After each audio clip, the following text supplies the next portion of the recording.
And welcome in, folks. You know who it is. It is your host, Jesse Muller, aka J Muller 5. And we are on our week 13 Thursday night football sleeper picks. Unfortunately, as you see, there is no Proof Patel. He is flying cross country to California at the moment, so he's unable to make the show. He did send in his picks, so we're going to go over his picks. And I do apologize if you hear my daughter screaming in the background. She's watching Home Alone 1, her new favorite movie. It's instituted this holiday season, and she's absolutely thrilled with the movie, so she's beyond ecstatic. So we're having her watch that movie to kind of entertain her for a little bit while we do these sleeper picks. So I want to talk about this game for a little bit. Before we jump into the sleeper picks, we have two teams in different spectrums of the NFL universe at the moment. We have the Seahawks, who are really in a slide, trying to avoid to fall to 500. They are currently 6-5, and this week is just looking rough for Seahawks, folks. Like I as much as a fan as the team I am, it's just been the vibes are all time bad. I don't really know how they fix all of their issues they have right now because Gino's struggling, the offense is struggling, the O-line's not really generating pressures, the defense is struggling on the flip side, like they're not getting off the ball. It's more of the same issues we've seen from them all season, right? So third down's been the biggest issue. They can't get off the field on defense, and on the flip side, third downs, like they can't continue drives. And if you do that, it's a nightmare just a nightmare situation, right? Because what happens? You really don't extend plays. You work your defense out, and they just get gassed. And we've seen this time and time again with them. So you would like them to fix it, but it's a tough matchup because the Cowboys are playing some of the best football in the league right now. They are 8-3. They've just been fantastic. They've caught fire, and Dak Prescott is the NFL MVP at the moment. I know people want to talk about Jalen Hurts, Josh Allen, Patrick Mahomes. Dak Prescott's playing the best football of any quarterback in the league over Brock Purdy, all of those guys. He's top 2 in EPA. He's number 1 in like bad throw rate, which is like good. So he's like the best in big throw rate, or it's like highlight throw rate. He's number 1 in that too. So he's like creating the least amount of bad throws for his offense, and he's creating the most amount of best throws for his skill position player. So like you put those two things together, and yeah, it's magic. Now some of you might be asking why there's a photo of Tony Romo on my green screen, and anybody who's a Seahawks fan remembers this play. The old fumble Ruski from Tony Romo. Are they going to win in the playoffs? Romo dropped it, and they lost that game tackled by Jordan Babbitt at the 1-yard line. What a time to be alive for Seahawks fans. We would very much love to go to the back to that this week. The game is in Dallas. The Seahawks are like a 10-point dog, pretty much. I think it's 9.5. Let me double check, and we'll look at this really quick. But yeah, they're basically double-digit road dogs, and it's going to be very difficult for them to overcome this in this game. So it's really the deck is stacked against them. Now you may be thinking like, yeah, they might have to pass a little bit more. Yeah, Ken Walker looks like he's not going to play. They haven't officially announced the inactives, but he's been doubtful all week. We're not expecting Ken Walker to play. So it's a Zach Charbonnet game. So you have Zach Charbonnet, who's a better pass catcher than Ken Walker. You've kind of seen it, how they use him. And his role has been elite. The problem is the offense has just been so bad, no matter how good his role is, it kind of limits him, right? So it is what it is. But like worst case, he's like RB22 for me this week. I'm fine as I'm flexing him. If you have a solid running back room, or if you need a running back too this week, like he's good for fantasy. Really, Seahawks really need DK Metcalf, Tyler Lockett, and JSN to get involved in this game because the way this game's going to play out, the Seahawks defense just isn't good enough to stop the Cowboys offense enough. So like the Cowboys are going to get theirs on offense, and if the Seahawks want to stay in this game, they have to get theirs so that they got to lean on their big dogs like DK Metcalf, Tyler Lockett, Zach Charbonnet, Jackson Smith-Njigba, who is in just this weird hybrid role that he hasn't fully taken it on, but he's slowly coming on. It's just he's been fine, but he hasn't really stepped forward to the front of the line of that wide receiver. He's still a wide receiver 3 in that offense. Like, it's just been weird. And Gino struggled. Gino has regressed. The issue with Gino last year is he had a lot of turnover-worthy plays that they just didn't turn the ball over, and he had like positive regression in that aspect. This year, it's regressed the other way, where he's still making the same amount of mistakes, and defenses are capitalizing this year. So you're seeing Gino struggle more. The pressure, he's not as good under pressure this year. They're getting done.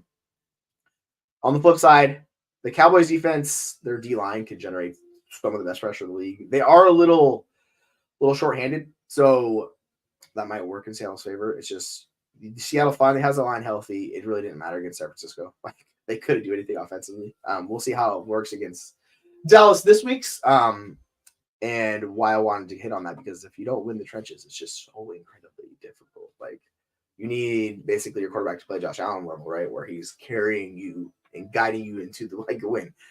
That's really not Geno Smith. He's not that good of a quarterback. He's a solid NFL quarterback, but if you put all on his shoulders, we've seen him fall short more times than not in his basically his tenure career.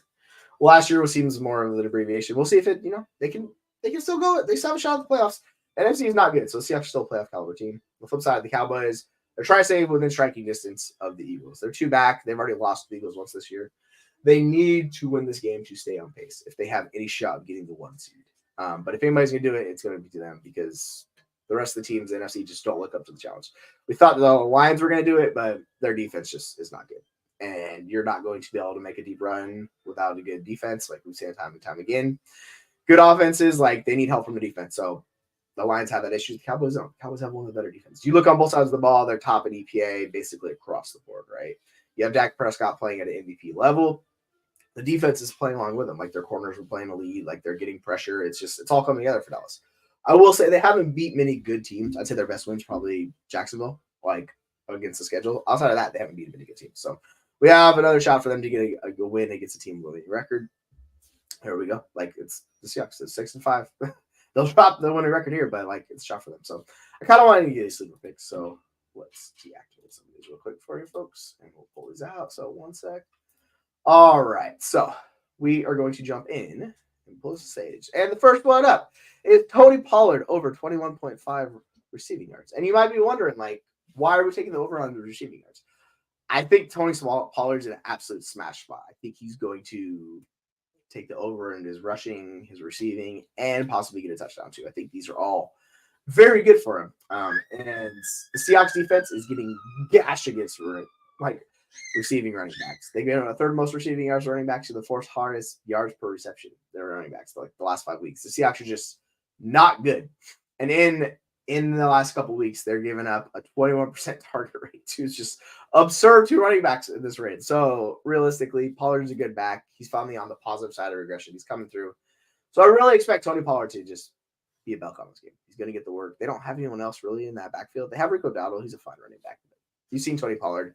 He's finally coming back, getting over that injury and kind of looking like the guy we saw last year. So he's getting the touchdowns. It's all coming together. So I really like Tony Pollard in this matchup. So you have him in fantasy. He's a high-end RB1 for me. He's pushing in the top 5 this week. So we're all aboard the Tony Pollard train. Another good prop bet I want to hit on is the free money sleeper pick. This is just always money ones, right? When they drop the passing total down to 0.5 yards. So if you want to use the promo code FFLW, you get it up to $100 deposit first-time users on sleeper picks. Go do it. Go put our money on Dak and go get yourself $300.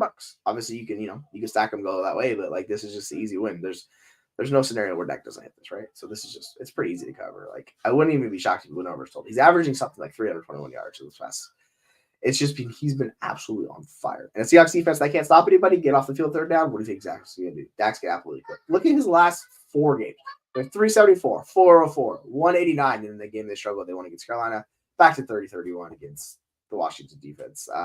We're expecting more of that for Dak. So I like him over the 284 realistically. That doesn't shock me at all to deal with that. We're also talking about Tony Pollard over the rushing yards. Like Tony Pollard's just been very, very good. And it's a game script where the Cowboys are going to have a lead throughout this game, more than likely. They're huge favorites. He's basically since week 8, he's been top 3 in explosive run rate and 5th in yards after contact per attempt. This is just an ideal scenario for a running back to get loose. You have a good running back who's finally back to the guy we saw last year, and he's just really ripping off chunk plays. He's breaking tackles. He's making plays happen left and right. And he's in a really fantastic offense where they're expected to score a lot in this game. So it's wheels up for Tony Pollard. I'm all aboard the Tony Pollard trade. We're going to have 3 Tony Pollard bets in this one, and this is another one. So we're taking, to clarify for Tony Pollard, we're taking both his receiving over and his rushing over. So it's wheels up for Tony Pollard. And then we have the Dak one. It's heavy Cowboys there. The next one I kind of want to talk about is DK Metcalf. So we're going to chop up about the Seahawks a little bit. Interestingly enough, the Cowboys' DVOA defensively is actually pretty good. So this is one I debated going back and forth on. Prue wanted to go Tyler Lockett. I'll talk about Tyler Lockett here. It's 48.5. We'll switch and we'll go back. 48.5 over receiving yards. Realistically, I know the DVA is good for the Cowboys defense, but they haven't played many good wide receiver 2s, and Tyler Lockett is still a good wide receiver 2. His target rate, his his yards per route run and stuff's gone down a little bit, but he's still been a fine player this year. He hasn't, I can see the age, 31, but like he can hit this total, no problem. It's a good matchup for Metcalf. Realistically, we'll get into that, but Lockett, it's not hard for him to hit this total. I like him. They're going to be trailing a lot. We're going to hit on the basically Geno Smith, his passing mounts, and talk about that in a second. But like the Seahawks are going to be in negative game strips a lot, so it's going to entice them to pass. And this is why Prue likes Pollard in this matchup for 48.5 receiving yards. Like you put it together, you go an offense where they're trailing, where they have to do negative game strips, they got to pass. You have a good NFL quarterback, Geno. It's not like those bottom barrel guys where we have Joe Flacco, Dorian Thompson-Robinson, anyone like that, right? We're solid. And then you have a good quality NFL wide receiver. They still find ways to win, even against teams such as good as the Cowboys defense. So we like the Tony, the Tyler Lockett 48.5 receiving yards. I'm gonna leave the. We're gonna go to the negative. So we're also gonna take. Excuse me. I also want to talk about the DK Metcalf one. DK Metcalf has dominated teams with the highest man coverage rates this year, where he's gone 69, 67, 75, and 34, and 98 receiving yards in those games. And the Cowboys play a ton of man coverage. So this is where Metcalf really earns his targets. He's not as good against zone. He's really good against man. And he's got 29% target rate against man. And he's got 45% of the air yard share. I like this combo for basically for both these Seahawks wide receivers because they're good wide receivers and they can win against man coverage. This is how Lockett's going to get his. This is how DK is going to get his. So we like, even though we're not super bullish on Geno Smith in this matchup, with the Cowboys not being able to, we don't think they're going to get the same amount of pressure because the Seahawks line's coming back together. All the situations are kind of coming together for both Metcalf and Lockett to hit their props. So I like Metcalf hitting the 59.5 receiving yards over. Seems like a pretty easy one on this one for us, folks. So, and we also want to talk about, we're going to shift to the Cowboys on this one. So the next prop we're going to talk about in this game is Rico Dowdle over 19.5 rushing yards. Why I like Dowdle in this game is it's pretty simple. This one seems really good. There's no one else besides Pollard in that backfield that's really getting snapped, that's doing anything. We thought Deuce Vaughn or Malik Davis were going to be something. They're not. And with the one where Cowboys are going to really be protecting a lead throughout this game and winding down the clock late in the game, this is where someone like Dowdle is going to get some snaps and he's going to get his. And that's why you see this right here. They did this against the Giants 79, and you see this against Carolina as well. Kind of on both these games. Didn't work against Washington, but I expect Dowdle to get the 19.5. So it just seems like a pretty good shot with them being so heavy flavored. They're going to feature Dowdle towards the end of the game, rest Pollard, let Dowdle get those snaps, and he'll be able to get the 19.5 yards. So this is why I'm in on Rico Dowdle for this game. The last one we want to talk about, Tony Pollard again, baby. And this is Prue's second prop. So Prue's first prop was a Tyler Lockett, 48.5 receiving yards. The second one, it's anytime touchdown. We're taking Pollard anytime touchdown. It's pretty simple, right? We have one of the best offenses who's expected to get a lot of yards, have plenty of goal line opportunities, and they have the bell cow batch they're going to feature in this game. This is how Tony Pollard gets his, right? So it's a perfect storm for someone like Tony Pollard. And why we're so bullish on Tony Pollard in this game, where you see 3 Tony Pollard prop bets. We don't normally go this heavy on one player, but this time we're absolutely going heavy with them. So like we like the offense, we like the situation. Their offensive line's been good. Tony Pollard's been generating chunk plays. He's just been awesome lately. So you see the touchdowns the last 2 weeks. We expect him to get his third one in 3 weeks, and we're just rolling with it. So like you see how this game may sound not like the best game from an NFL standpoint, but for fantasy, we have plenty to go on here. So this is why I like these prop bets that we have set up for this game. And being a Seahawks a homer, I know it's a little tough for me to talk about like this, but it's a 47.5 over under. It's not going to be a low scoring game. There's going to be points. Realistically, it could shoot out over if the Seahawks are able to really do what we think they're going to do against this Cowboys defense. That's really the only trick in this, the chink in the armor is the Seahawks offense. We think the Cowboys offense, which is basically the best in the league or one of the top 2-3 offense in the league, we think they're going to get there. So no matter what happens, like we think Dak's going to get his, we think Pollard's going to get his. I think Dowdle's going to get some work in this game script, or it's basically 10-point favorite in this game. That's how Dowdle gets involved. We were honestly tempted to take Lamb, but I don't want to leave a Lamb alone because I get the feeling why I'm going away from Lamb on this one is they're going to put Witherspoon on him. I think they're going to move Witherspoon around to take away CeeDee Lamb, who's been just basically wide receiver 1 in usage and points per game over the this last month. Because the Cowboys have figured, like, hey, Lamb's our best player. Let's get him the ball a lot. So we think the Seahawks are going to match Devon Witherspoon, who's been really good and hasn't given up more than 2 catches in the game when he's been in coverage on CeeDee Lamb. So I think they're really going to have to focus away from Lamb in this matchup. Like, he's still going to get his. He's too good of a wide receiver not to. But when he lines up with Witherspoon is very much like that shutdown corner aspect. He's there. So I think this isn't the best game for Lamb, but honestly, the offense is too good. Like, they line up in the slot, they move him all over the place. So we'll see how this works out if Witherspoon chases him around the entire field. I mean, if the Seahawks, you kind of want to do it because you realistically want to take away Lamb. He's their best. He just does so much for that offense. He's one of the best players in fantasy, and he's just been a stud the entire year. And you see McCarthy figuring it out, like, hey, let's use Lamb all over the field. So this is why we think that Pollard's going to get his, and he's going to get in the goal line. He's going to get the touches. He's going to get receptions. He's going to get all of this. I think this is going to be a high-end RB1 game for Tony Pollard. It would not surprise me at least. Cowboys at home, just look. They are just on a roll, and we are riding with this. So we're taking this one as well. So to kind of backtrack and go back over the bets we have Tony Pollard, anytime touchdown. We have Tony Pollard, over 62.5 rushing yards. I mean, it's pretty self-explanatory, right? Cowboys going to have a heavy lead. They're going to rely on Pollard. He's going to get his. It's going in a defense that isn't great at stopping the run, and he's just been awesome lately. So we're rolling with that. We're also taking Tony Pollard over receptions because the Seahawks get just destroyed by receiving running backs. So Tony Pollard is capable of receiving running back. We think he's going to get over the 21.5. We'll hit on the other Cowboy prop we have here. Dak Prescott, over 0.5 passing yards. It's just plain and simple. This is a free square from Sleeper.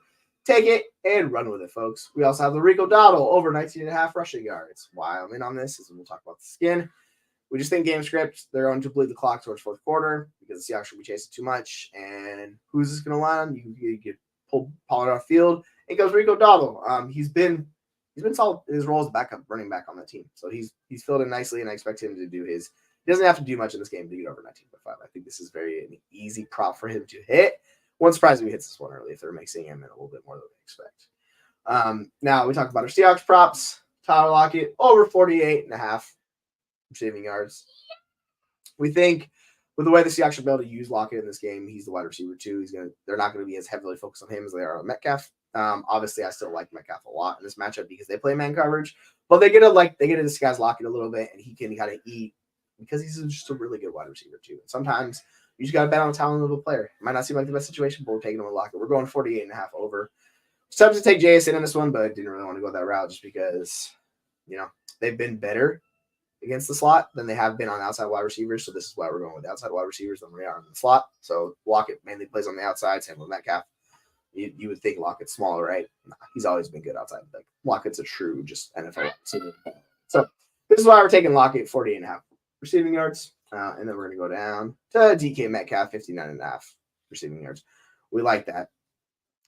The one that did not bring up on here is actually that I'm missing is the Geno Metcalf under 22.5 completions. This is the one I actually wanted to take the under for the Seattle Seahawks. I think it seems kind of shocking to take it, but he's going to have a hard time getting that number because the Cowboys they've only allowed that one time this season, and that was Sam Howell. Sam Howell's the only quarterback to hit that. They've only allowed 2 quarterbacks to complete over 19 passes twice this entire year. So realistically, if you're looking for another prop, I don't have it up. I'm sorry, folks, I didn't upload it. It's the it's the Geno Smith under 22.5% pass completion. Sorry, I'm all over the place. It's been a long day. But yeah, we're taking that one under. So those are more the Seahawks props. So heavy Cowboys, no surprise, best offense in the league or one of the best offense in the league, going against a defense that struggles, and particularly in third downs. Can they fix it? I don't know. I would love to think that they can, but we thought, them trading for Leonard Williams was really going to help, but has not really helped out as much as they wanted, right? So we'll see if it changes for them, but the Cowboys lines come together. Their offense is just cooking. They're getting Brandon Cooks involved. You're seeing it like they're just getting our guys involved. Jake Ferguson's doing his, but realistically, I think this is going to be the Tony Pollard show this week. I think the Seahawks wide receivers, they're going to be chasing a lot, so we're not really in on Charbonnet. I think Charbonnet will have a fine day. He's just going to get the work. He's going to get receptions. I think he can get there, but realistically, we like Metcalf and Lockett on the Seahawks side. So just to recap, folks. Hey, babe, what you doing? Okay, 1 second, please. We're going with the Dak Prescott over 0.5 yards. We are taking the Tony Pollard over 21.5 receiving yards. We are taking the Tony Pollard over 62.5 rushing yards. We are taking the DK Metcalf over 59.5 receiving yards. We're taking the Rico Dowdle over 19.5 rushing yards. We're taking the Tyler Lockett over 48.5 receiving yards. And we're taking the Tony Pollard anytime touchdown this game. So these are the sleeper picks for myself and Prue in this Week 13 matchup between the Seahawks and the Cowboys. Obviously, I don't think the Seahawks are going to win. They have struggled too much. They've been too inconsistent. So I expect the Cowboys to win this game and win it fairly easily. The 9.5-1 spread, I'm contemplating taking just them to cover. I think the 10 sounds good. Like that's like right where I would have the line. So since it's 9.5, I take the 10 on this one. I expect the Cowboys to win basically fairly easy. We're going to take like 34 to, I mean, it's a little high. 31 to 21 sounds realistic, but I don't think they're going to score. We'll say 31-17. Like, that seems like a realistic range of outcomes in this game. Don't really need the Cowboys to force themselves to do a lot, but they're going to get touchdowns. They'll have some field goal attempts in this one. I just think the Seahawks are going to struggle to score. And they might be able to move the ball, but it's just really hard for them to keep up with this high-powered attack that the Cowboys have. So we're taking the Cowboys in this game. No surprise, folks. As fun as this clip is behind me, those are not the same Cowboys. Those are not the same Seahawks. We'll see how this game shakes out. I do still like the Seahawks chance to make the playoffs, but man, it's looking rough. They need to win one of these games against the Cowboys, the 49ers, or the Eagles, because otherwise it's really rough for them. So we'll see how it shakes out. But overall, those are the props we have for you. I'm going to post them on Twitter here in a little bit and just list them out in detail so everybody can see if you want to follow them on Twitter, if you want to trail the bets. And we will track them throughout the game this week. It's been a pretty good year for us with prop bets. We're hoping to continue that on this Week 13 affair. We only got a couple more weeks till playoffs, so we were excited to go with that. So anyways, I just wanted to thank you all for joining me on this Week 13 affair. Remember, all the prop bets, we'll post them on there for you. And you can follow us, myself, Prue Patel, any of the platforms. You'll see us there, the YouTube page, FF Squared, League Winners, JMolar05, or at the Prue Patel. And yeah, for the Week 13, folks, this is it. So I hope you all have a good week, and we will talk to you next week. So for that, I'm going to wish you the best, and take care, folks.